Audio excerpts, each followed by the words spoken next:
Bitcoin also for different things as well as just currency. So you can build financial derivatives, you can build contracts, you can build DNS systems, you can build all sorts of things, and there's a whole load of projects, Ethereum being the most ambitious out of these, which will enable distributed applications, distributed autonomous organizations, and a whole load of new concepts to be built in a completely trustless and transparent way. So it means you won't need to trust that you won't need to trust institutions that we are forced to trust in everyday lives. And again, in the UK, that sounds like I'm a doomsdayer, but in a lot of countries, that's everyday life. Another question.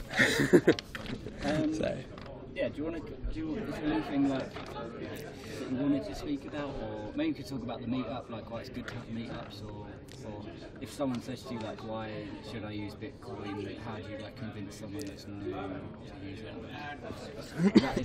Is that? Yes. So in terms of why you'd use Bitcoin, there's if people approach me, they're new to it, they're not quite sure what it's about yet. There's, I guess, two sides of it. One is for the consumer, one is for the merchant, and there's a few other places as well. From the consumer's point of view, I think the big one is from the developing world. There's huge industries like remittances, where Western Union dominate the market, but there's a whole load of other financial institutions that take 10, 15, sometimes 20%, depending what country you're sending the money to. And these are the world's poorest people sending money back home to their relatives, and they're being charged a fortune by the world's richest organizations. That is a scam on a global scale.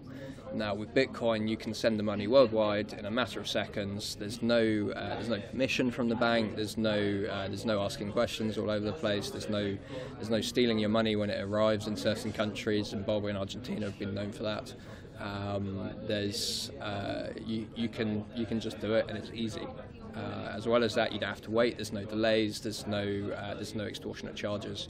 So Bitcoin becomes a payment system and a currency at the same time. On the other side of the fence, you've got the merchants, and it's kind of like a chicken and egg race. If you've got merchant adoption, then people start using it, but nobody's going to adopt it until people do. So from the merchant's point of view, chargebacks are a massive issue.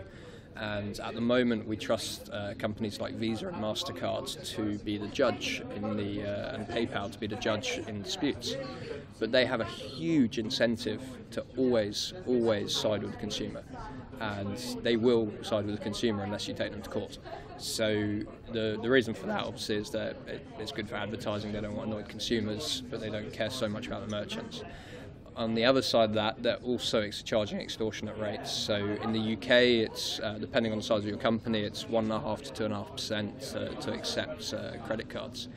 In South Africa, I talked to a couple of merchants, and they said they get charged 9%. They get charged a monthly rate they can't afford. So I always pay in cash whenever I'm out there. It's an extortionate rate. Now, 2%, even in the UK, 2 or 3%, it doesn't sound like much, but a lot of merchants are only making 5% on their margins, so that means half the profit is going to the bank. In our business, half the profit goes to the bank. So you've got the financial institutions swallowing up the money on the work of others. And with Bitcoin, that changes everything. You can pay direct to the merchant. It's there in a second. There's no chargebacks. Solves that whole fraud problem. And there's no extortionate fees from the finance companies. Cool. Are you done? I don't know. Well.